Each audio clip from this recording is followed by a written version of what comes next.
ये commercial picture बनाना है तो ये कमर्शियल होना चाहिए अच्छा पिक्चर बनना है so there are few things that kept coming to me as questions while the making. You talked about recovering a film based on the actors and stars who are part of the films. That was one of the things that was discussed. But at the end of the day, I feel storytelling has a huge power over the commercial gains that the film eventually makes out.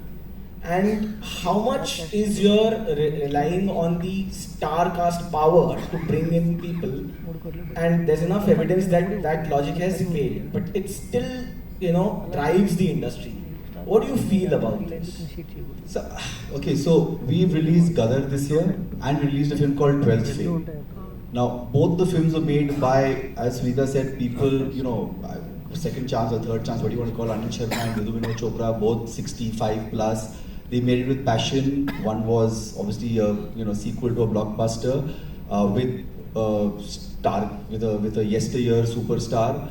And then there's 12th Fail, which was made with virtually a newcomer, and we'll probably end up hitting 50 crores in 5 weeks of it happening. So there's really no formula, and I'm the first one to say I don't know what will work.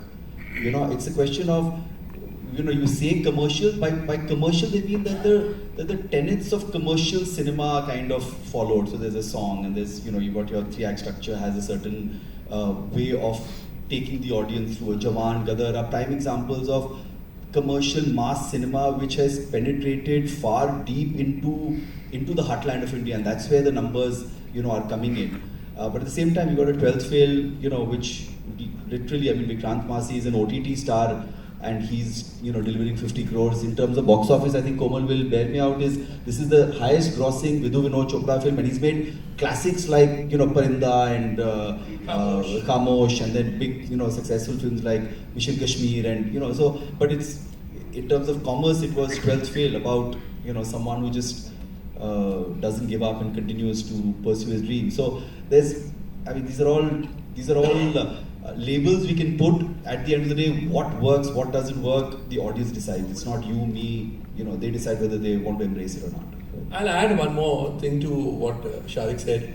The reason why the industry is still running after names and after big names and big budget films is, one, if you take the last 10 years or 20 years, whatever time period, and you see the starcast films which have done well and the non-starcast or new starcast films which have done well, this list will be longer. Secondly, the quantum of money, this side is far, far, far more. The efforts are almost the same. Whether you make a small film or a big film, the hassles, the problems, everything are the same. So then, as a commercial-minded person, a producer or studio thinks, इसमें सरफोड़ी उतनी ही है, तो चलो ये बनाते हैं, इसमें profit शायद 100 करोड़ 150 करोड़ का बन जाएगा और इसमें शायद 10 करोड़ का बनेगा. So that is what is governing and what is ruling their thinking.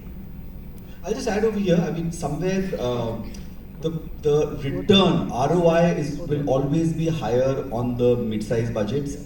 Case in point, in Kashmir Files, on a 10 crore investment, we delivered a much higher ROI. Gadar also was much. Unless, Gadar is very. Even Gadar was kept, the budget was kept Medium tight. budget. So I think it's important the ROIs come over there. The big films, of course, is what keeps the industry going, right? That is what keeps the box office churning. That is what keeps the ticket prices. What the audience is coming for that, and that is what is the big money which is also paid by the satellite and OTT channels, right?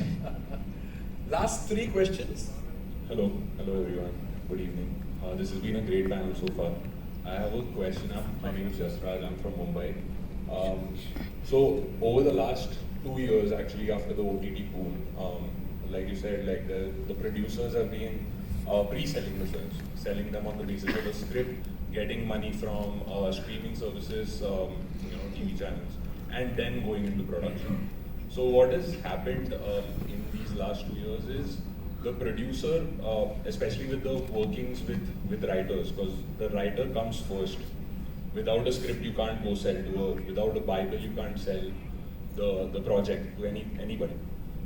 So what has happened is, like, a lot of producers are signing writers on with a signing amount which is as low as 20,000, could go up to 1 lakh. But then without